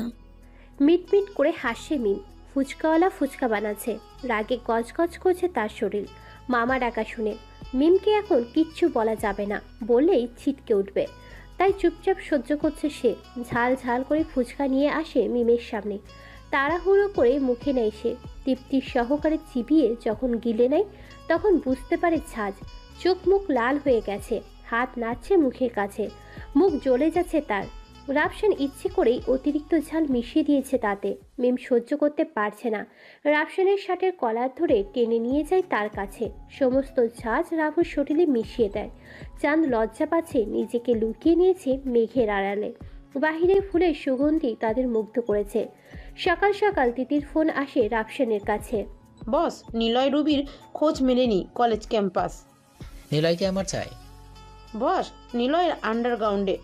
রবি? তাকে পাইনি বস, খুঁজছি আমরা। আচ্ছা, আমাকে আপডেট করতে থাকবে। ওকে বস। তিতি ফোন রেখে ইমেল চেক করেছিল সে। কলেজ থেকে নোটিশ আসছে রাফসানকে কলেজের চাকরি থেকে বরখাস্ত করা হয়েছে। সে মিটমিট করে হাসি দিচ্ছে। হাসির মানেটা অন্য কিছু। রুবি নিজের বাবার সকল ব্যবসা দেখছে। অন্ধকার জগতে পদার্পণ করেছে রুবি। নিজের সব কিছু দিয়ে নিজেকে তৈরি করেছে এই জগতে টিকিয়ে থাকার জন্য। আকবর হোসেনের এক চোখ চিরতরে নষ্ট হয়ে গেছে। ডাক্তারের সকল চেষ্টা বৃথা হয়েছে। তার চোখ ফিরিয়ে দিতে পারেনি। রুবি এতদিন প্রতিজ্ঞা করেছে তার বাবার প্রতিশোধ নিজের হাতে নেবে। আন্তর্জাতিক যত হাই পাওয়ারের আর্মস আছে সবগুলো চালানোর প্রশিক্ষণ, দেহরক্ষার প্রশিক্ষণ, সবকিছু নিজের আয়ত্ত নিয়েছে গত 2 মাসে। রাফসান নিজের পরিবার নিয়ে নিজের ব্যবসার সময় দিয়েছে। তাদের নিয়ে বের হয়নি কখনো, বিপদের ভয়ে। প্রতিপক্ষ শত্রু নির্লজ্জ কর্মকাণ্ড রাফসানকে অবাক করে। রাফসানের সতর্কবার্তার পরেও তার পরিবারের উপর হামলা দেখে একটু ঘাবড়ে যায় রাফসান। তাই গত 2 মাস বাসার বাহিরে আসেনি তারা। পরিস্থিতি স্বাভাবিক মনে হচ্ছে মিমের কাছে। বিকেল হয়ে আসছে। মিম শাড়ি পরে বের হয়ে আসে রাফসানের কাছে। রাফসানের বিছানায় শুয়ে মুভি দেখছিল। মিম এসে বসে তার পাশে। সোনা বাবুটা শোনো। মিমের আহ্লাদি কথা শুনে সে বুঝতে পারে কোনো একটা বাহানা করবে সে। ভারী মুখ করে বলল, কি বলবে বলো? একটু নরম হয়ে কথা বলো না। জি মহারানী, বলুন, আমি শুনছি। চলো না, বাহির থেকে ঘুরে আসি তুমি আর আমি সাইকেলে চড়ে। আমি তোমার সামনে বসবো, তুমি পিছনে বসে সাইকেল চালাবে। ব্রেক দেওয়ার বাহানা করে আমার কোমর ছুঁয়ে যাবে, মুখ ডুবাবে আমার খোলা চুলে। তোমার মাথা গেছে মিম? জি না, আমি ঠিক আছি, চলো বাহির হব। যাও, আমি পারবো না। কি বললা, পারবে না তুমি? না, পারবো না। মনে থাকবে তো? মনে থাকবে। ভেবে বলছো তো? এবার রাফসানের মনে ভয় ঢুকেছে। গত বছর ঘুরতে না নিয়ে যাওয়ার কারণে 2 মাস কাছে আসতে দেয়নি তাকে। হঠাৎ মনে পড়ে গেল সে কথা। গলা শুকিয়ে গেছে। হালকা করে টেবিলের উপর রাখা পানি পান করে বলল, আমার সোনা বাবুটা, জাস্ট 2 মিনিট অপেক্ষা করো, আমি আসছি। যাও, পাঞ্জাবি পরবে, সাদা পাঞ্জাবি। নিস্তব্ধ রাস্তায় তারা দুজন। নিস্তব্ধ বাতাসে উড়ছে চুল। শ্যাম্পু করা চুলের ঘ্রাণ ছড়িয়ে গেছে কৃষ্ণচূড়া ফুলের সাথে মিশে। পিছনে তাদের ফলো করছে তিথি, প্রিন্স, আরও 2জন। সামনে দাঁড়িয়ে গেছে তারা। পার্কের সৌন্দর্য তাদের মুগ্ধ করেছে। এক কোণে এসে বসে তারা। মিমের কোলে মাথা রেখে ঘাসের উপর শুয়ে গেছে সে। রাফসানের মাথায় ছোট্ট ছোট্ট চুলে হাত বুলিয়ে দিচ্ছে মিম। হঠাৎ করে রাফসান মিমের বুকে ধাক্কা দেয়। পিছনের দিকে হেলে পড়তে ছুরির আঘাত এসে রাফসানের বুকের উপর টান কাঁধে পড়ে। আঘাতটা অর্ধেকটা ঢুকে গেছে। পিছনে দাঁড়িয়ে আছে নিলয়। মিমের চুল ধরে সজোরে তার গালে থাপ্পড় বসিয়ে দেয়। ছিটকে পড়ে মাটিতে। হামাগুড়ি দিয়ে দাঁড়ায় রাফসান। বা হাত দিয়ে বুকের ছুরিটা বের করে পিছনে তাকিয়ে দেখে 25-30টা এক কোডার দাঁড়িয়ে আছে অস্ত্র হাতে। তিথি, প্রিন্স, তাদের সঙ্গী সবাইকে বেঁধে ফেলে রাখা হয়েছে মাটিতে। চোখ ঝাপসা হয়ে আসছে, তবুও নিজেকে ঠিক রেখে বলল সে, কি চাই তোর নিলয়? টাকা, পাওয়ার, সব দিব। মিমকে যেতে দে। আমি তোদের লাশ চাই, লাশ। এই খেলার শেষটা আমি করি। কোমর থেকে পিস্তলটা বের করে তাক করে মিমের দিকে। রাফসানকে পিছন থেকে আটকে ধরে 4-5 জন। নড়তে পারছে না সে। মিম হালকা কণ্ঠে বলল, ভালোবাসি। রাফসানের চোখে জল টলমল করছে। নিলয়ের হাত কাঁপছে না। শক্ত হাতে মিমের দিকে পিস্তল তাক করে গুনছে সময়। ঠিক সেই সময়ে নিলয়ের হাত থেতলে যায়। কবজি উড়ে যায় বুলেটের আঘাতে। স্নাইপার হাতে এগিয়ে আসে মাসুদ। নিলয়ের বাঁ হাতে পিস্তল তুলে আঘাত করতে চায় মিমকে। সে হাতও উড়ে যায় বুলেটের আঘাতে। শতজনের ক্যাডার ঘিরে ফেলে তাদের। মিশন গান, sniper, AK-47, UMP, M46, AWM নিয়ে মাসুদের কোডার দেখে অবাক চোখে তাকিয়ে আছে। 2 হাতে যন্ত্রণায় বিস্ময়কার গায়েব হয়ে গেছে। জ্ঞান হারাবে কিছুক্ষণের মধ্যে। নিলয়ের চোখ হালকা হালকা টিপ টিপ করছে। রাফসানকে ছেড়ে দেয়, আত্মসমর্পণ করে নিলয়ের ক্যাডার। সেখান থেকে আলাদা হয়ে যায় একজন। নিলয় রক্তমুখে বলতে লাগলো, বিশ্বাসঘাতক। মাসুদ হা হা করে হেসে দেয়। কোড দিয়ে ডাকছিস কেন তাকে? নাম ধরে ডাক। ইবনে দাউদ, ইন্টার কিলার্সের কন্ট্রোলার। গোপন মিশনে তোদের গ্যাং তার আগমন। তুই রাফুর পিছনে নিয়েছিস। ওর পাওয়ার সম্পর্কে জানলে প্যান্টে সুসু করে দিবি নিলয়। নিলয় একবার তাকায় রাফসানের দিকে আর একবার তাকায় মাসুদের দিকে। হান্টার কিলার্স আন্তর্জাতিক গ্যাংয়ের মধ্যে অন্যতম একটি গ্যাং, যার বস মাসুদ। স্নাইপার কাঁধে নেয় সে। রাফসান মিমের দেহ ধরে তুলে দাঁড় করায়। বুক থেকে রক্ত ঝরছে তার। ছুরির আঘাতে ক্ষতবিক্ষত হয়েছে বুক। কিছু হয়নি তো তোমার মিম? লাগেনি কোথাও? মিম মাথায় হাত দেয়। থরথর করে কাঁপছে হাত। মিম বুঝতে চাইছে ওর মাথায় ব্যথা লেগেছে।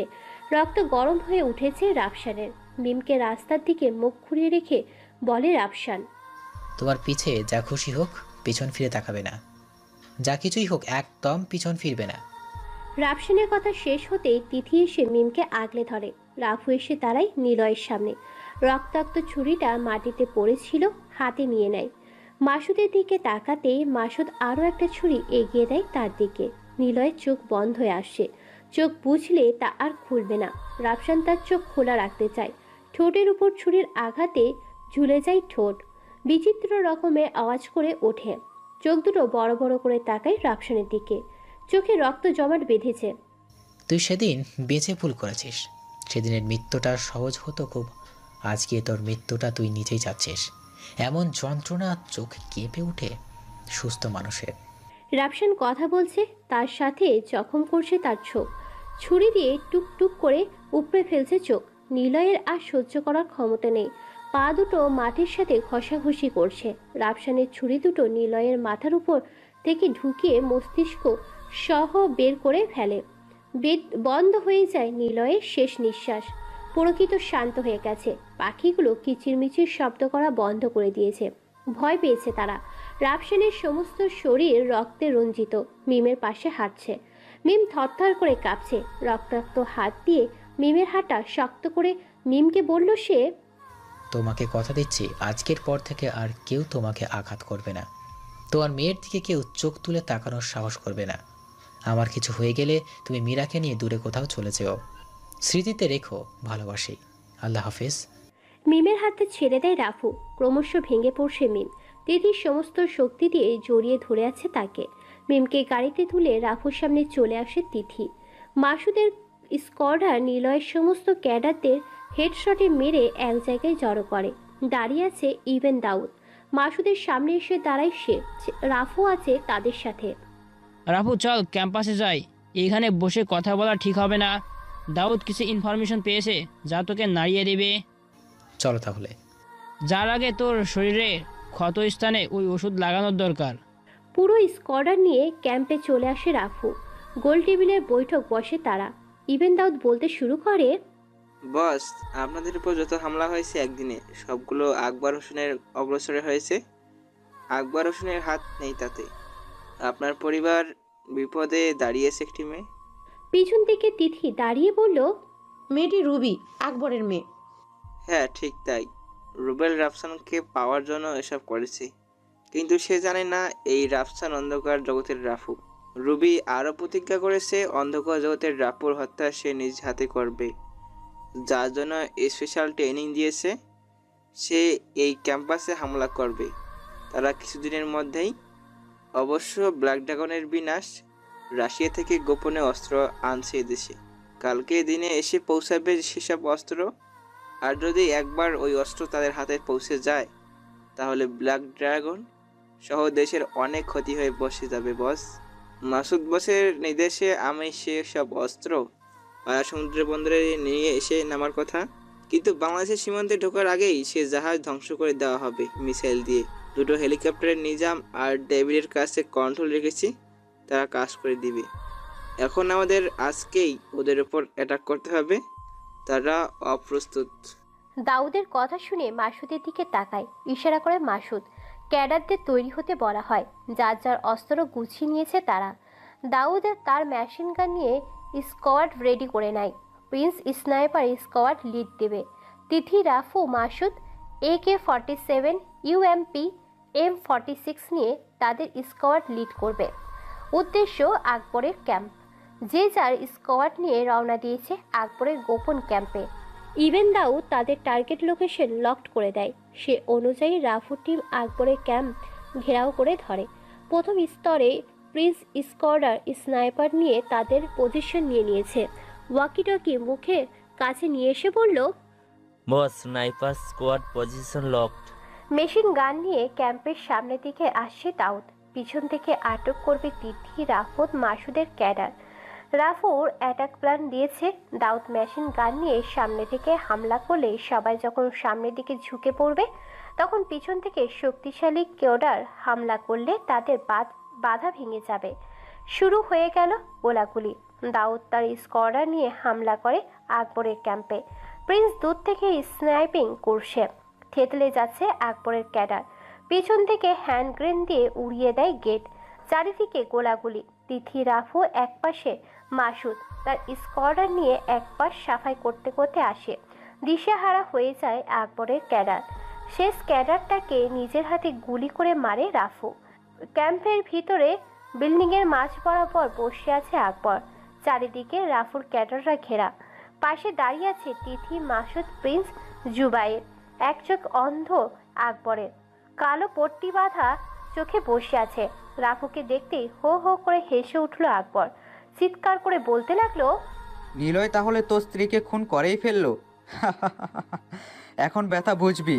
আমি এক চোখ হারিয়েছি, এখন হয়তো প্রাণটাও যাবে, তাতে আফসোস নাই। তুই সারা জীবন কষ্টে মাথা ঠুকরে মরবি। প্রাণ খুলে হাসছে আকবর। তার ভাবনা মিমকে মেরে দিয়েছে নিলয়। নিলয় যে বেঁচে থাকবে না এটাও জানত আকবর। আকবরের ধারণা করেছিল সে তো ফুল ছিল, মিমের শরীরে আজ পর্যন্ত লাগতে দেয়নি।